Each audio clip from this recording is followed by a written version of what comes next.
వర్షం బాగా పడింది. చిగురు, ప్రతి చిగురు, కొమ్మ, మొదలు మొత్తం తడిసి ముద్దయింది.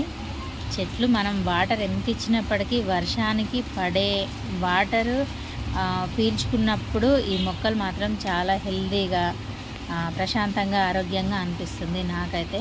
ప్రతి ఒక్కరు ఇంట్లో వీలైనంత వరకు కొన్ని మొక్కలు పెంచడం అనేది మంచి అలవాటు.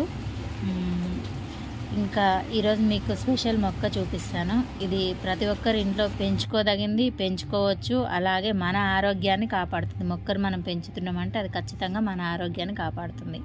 ఎలా కాపాడుతుంది అనే విషయం కంటే ముందు ఈ మొక్క నా దగ్గరికి ఎలా వచ్చిందనే విషయం చిన్న బిట్టులో చెప్పేస్తాను.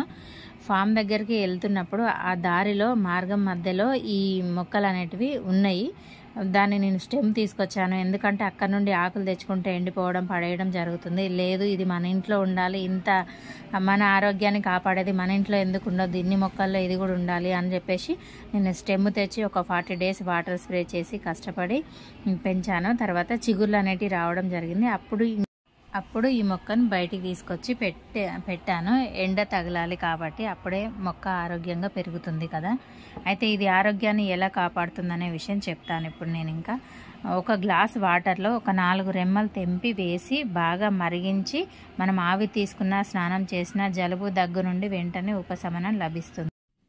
ఆ స్పెషల్ మొక్కనే ఆయిలాకు, వావిలాకు అని కూడా పిలుస్తుంటారు ప్రాంతాన్ని బట్టి. Okay, thank you for watching my videos, Yana Gardening.